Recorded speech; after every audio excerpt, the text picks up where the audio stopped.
बिस्मिल्लाहिर्रहमानिर्रहीम। आज हम चैप्टर नंबर 9 स्टार्ट कर रहे हैं। Environmental issues in the contemporary world. जो इन्वायरमेंटल डिग्रेडेशन और इन्वायरमेंटल प्रॉब्लम्स है या इश्यूज़ हैं, उसको हमने डिस्कस करना है। पहले थोड़ा सा इंट्रोडक्शन है। The term environment refers to the natural setting around an object. Basically environment हम कहते हैं कि जो भी कोई चीज़ है, इंसान है, जानवर है, कोई भी जगह है, कोई चीज़ है, उसके आसपास जो भी नेचुरल सेटिंग है, जैसी भी एनवायरनमेंट है, उसी को हम एनवायरनमेंट कहते हैं।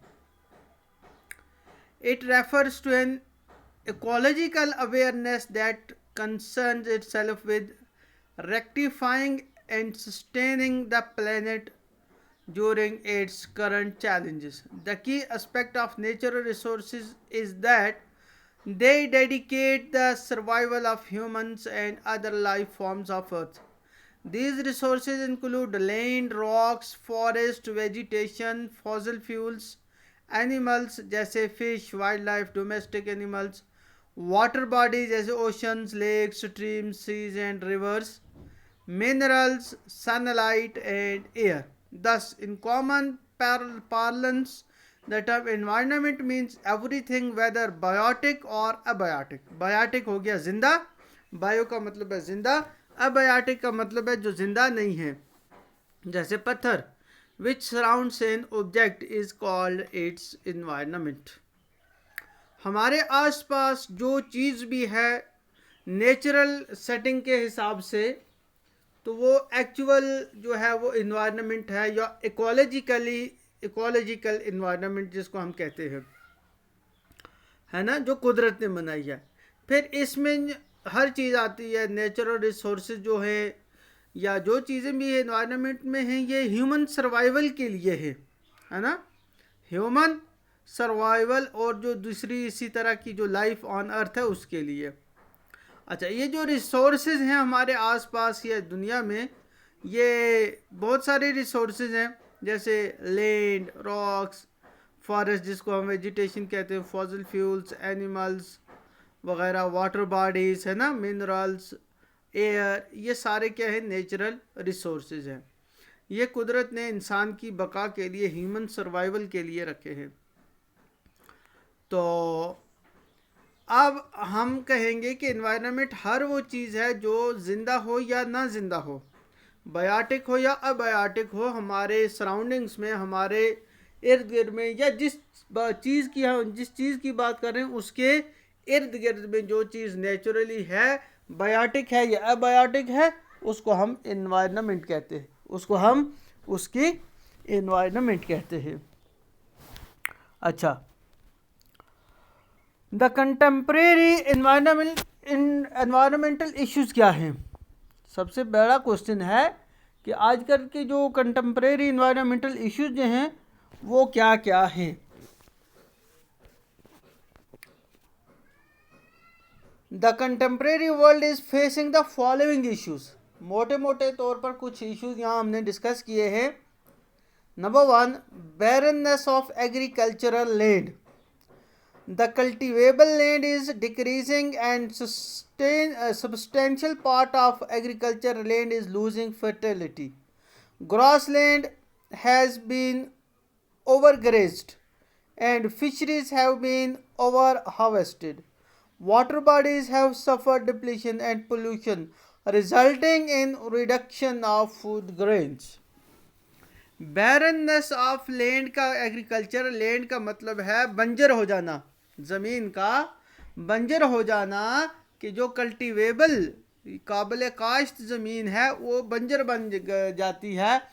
कि किस वजह से बन जाती है कि वो फिर फसल नहीं देती है। उसकी हमने वजह देखनी है कि क्या क्या वजह है उसकी, क्योंकि कल्टीवेबल जो ज़मीन है वो डिक्रीज़ हो रही है और इसका बहुत सारा हिस्सा जो है इसकी फर्टिलिटी ख़त्म हो रही है। तो उसके लिए ज़्यादा से ज़्यादा फिर फर्टिलाइज़र्स, पेस्टिसाइड्स का वगैरह इस्तेमाल करना पड़ता है। ग्रास लैंड जो हैं दुनिया की बड़ी बड़ी ग्रास लैंड, जिन पर वाइल्ड लाइफ काफ़ी, जो एनिमल जो है ओमनीवर्स, कार्निवर्स, ओमनीवर्स, हर्बीवर्स, जो हर्बीवर्स एनिमल हैं तो वो उसी पर पलते हैं। जिस तरह आपने देखा होगा अफ्रीका की ग्रास लैंड्स, एशिया की और अमेरिका की ग्रास लैंड्स, वहाँ देखो आप बफेलो होते हैं और वाइल्ड वो काउस और ऑक्सेस होते हैं, घोड़े होते हैं, वो सब सारी चीज़ें होती हैं, हाथी चर होते हैं, ये सारी चीज़ें होती हैं। Grassland has been overgrazed, grasslands जो हैं उनको ओवरग्रेज किया जाता है, उस जिसकी वजह से उनकी और फर्टिलिटी ख़त्म हो जाती है, घास ख़त्म हो जाता है। Fisheries have been over harvested, जो ये मछली का है कारोबार दुनिया में, तो ये उससे ज़्यादा जितनी प्रोडक्शन हो रही है उससे ज़्यादा इसको क्या हार्वेस्ट किया जाता है, पकड़ा जाता है नेचुरली, तो वो बैलेंस नहीं रहता। वाटर बॉडीज है सफर डिप्लीशन, वाटर बॉडीज़ जो हैं सबसे ज़्यादा प्रॉब्लम ये हो रही है कि बहुत सारी वाटर बॉडीज़ जो हैं वो ख़त्म हो रही हैं, कम हो रही हैं। जैसे हमारी डल लेक है, वुलर लेक है, इस तरह अभी मैं परसों देख रहा था कि उधर उज़्बेकिस्तान वाली साइड में, लगभग उज़्बेकिस्तान में एक बहुत बड़ा समंदर होता था, उसको झील भी कहा जाता है, जो 70,000 किलोमीटर उसका एरिया था, अब वो 70 किलोमीटर रह गई है ना। तो हमारी डल लेक 116 किलोमीटर इसका एरिया होता था, अब वो 10-11 किलोमीटर रह गई है। अच्छा, पोल्यूशन रिजल्टिंग, अच्छा, और वाटर बॉडीज़ में बहुत ज़्यादा पोल्यूशन हो रही है, जिसकी वजह से वहाँ जो फिश रिप्रोडक्शन है वो ख़त्म हो रही है, मछलियाँ ख़त्म हो रही हैं, है ना। Resulting in reduction of food grains, जिसकी वजह से हमें जो खाने की चीज़ें हैं ख़त्म हो रही हैं, कम हो रही हैं और उनमें फ़र्क पड़ रहा है, वो रिड्यूस हो रही है। ये किसकी वजह से? Barrenness of agricultural land. दूसरा है वाटर पोल्यूशन अलग से।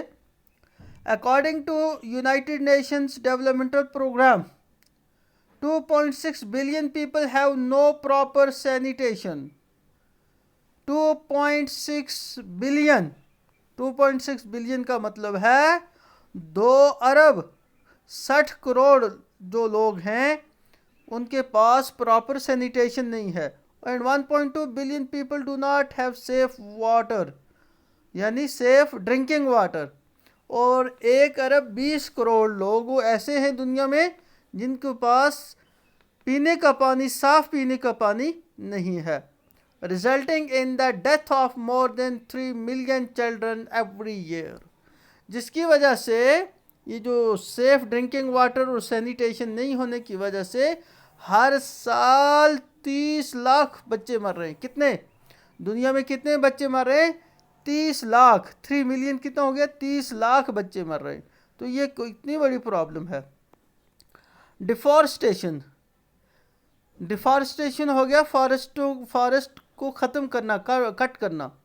Natural forest which are essential for stabilising climate, कुदरती जो फॉरेस्ट हैं, जंगलात हैं दुनिया में, तो जो कि ज़रूरी समझे जाते हैं क्लाइमेट को स्टेबल करने के लिए। मॉडरेट वाटर सप्लाईज, और जिनकी वजह से वाटर सप्लाई भी होती है। And harbour a majority of planets, plant diversity, and harbour a majority of plant diversity, और बहुत सारी किस्म के जो प्लांट्स हैं वो उसमें होते हैं जंगलों में। On land are being cut down and people are being displaced, वो काटे जा रहे हैं और पीपल, वहाँ के लोग जो उनके आसपास रहते हैं उनको डिस्प्लेस किया जा रहा है। Loss of biodiversity has led to destruction of certain species which live in that particular habitat, और biodiversity has led to destruction of certain species. ये जो लॉस ऑफ बायोडाइवर्सिटी हो रही है तो इसकी वजह से बहुत से जो स्पीशीज़ हैं वो ख़त्म हो रही हैं। ठीक है, जो किसी ख़ास हैबिटेट, ख़ास एरियाज़ में रहते थे, तो उसकी वजह से वो ख़त्म हो रहे।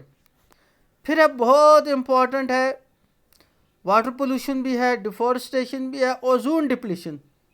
A rapid decline in the total amount of ozone in Earth's atmosphere, stratosphere, which is commonly referred to as ozone hole, poses a real danger for ecosystem and human health. Ozone जो है यानी oxygen, ये हमारे लिए बहुत important है। Oxygen की 2-3 किस्में हैं, ठीक है ना, O2 एंड O3।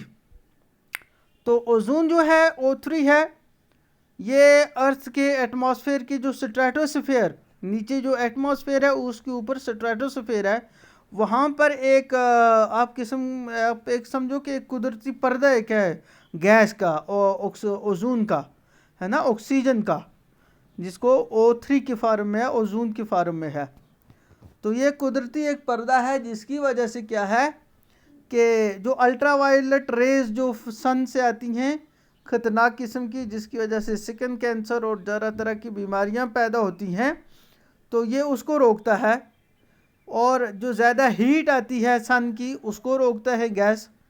और रात को जो अर्थ की गर्मी होती है, ये एटमॉस्फेयर में जाती है, तो ओजोन लेयर जो है वो उसको रोकती है ताकि वो बाहर ना निकले, उससे आगे ना जाए। अगर वो उससे आगे जाएगी तो ज़मीन ज़्यादा ठंडी हो जाएगी, और अगर दिन को ओजोन नहीं होगी तो ज़मीन पर ज़्यादा गर्मी होगी, और रात को ओजोन नहीं काम करेगी तो ज़मीन ज़्यादा ठंडी हो जाएगी, तो दिन को रहना भी मुश्किल और रात को रहना भी मुश्किल।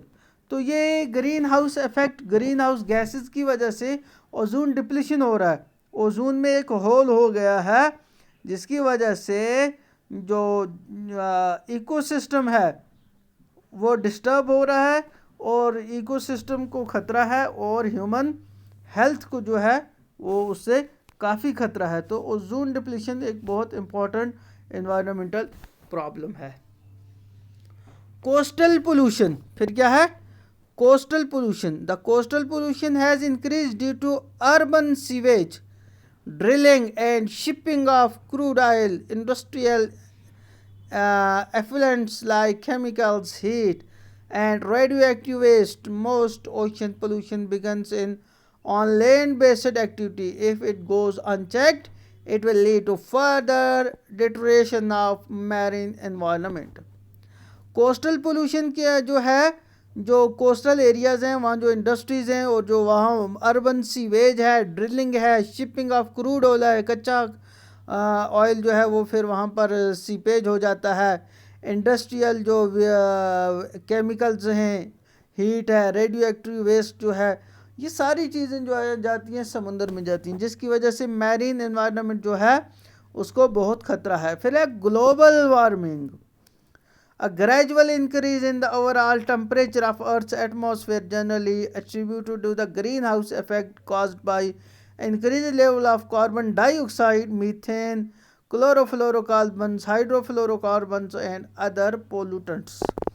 ग्लोबल वार्मिंग जो है ये सबसे बड़ा ख़तरा है, जिसकी वजह से सारा दुनिया का जो एनवायरनमेंट है वो डिस्टर्ब हो रही है। ये जो बारिशों का सिस्टम है डिस्टर्ब हो रहा है।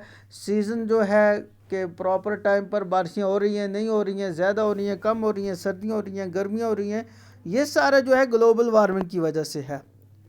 और इससे क्या होगा, अर्थ का टेम्परेचर जो है वो इंक्रीज़ हो रहा है, और एटमॉस्फेयर जो है अर्थ एटमॉस्फेयर, तो उसमें ये इंक्रीज़ हो रहा है। किसकी वजह से, ग्रीन हाउस इफ़ेक्ट की वजह से, जो carbon dioxide, chlorofluorocarbons, hydrofluorocarbons, methane gases वगैरह की, और जो बाकी दूसरे किस्म के पॉल्यूटेंट्स हैं उनकी वजह से हो रहा है। तो इससे बहुत बड़ा ख़तरा है। इससे क्या है, इससे भी बहुत बड़ा ख़तरा है। इसलिए तो ये चीज़ें ये जो हैं आज एनवायरनमेंटल इश्यूज़ हैं हमारे सामने।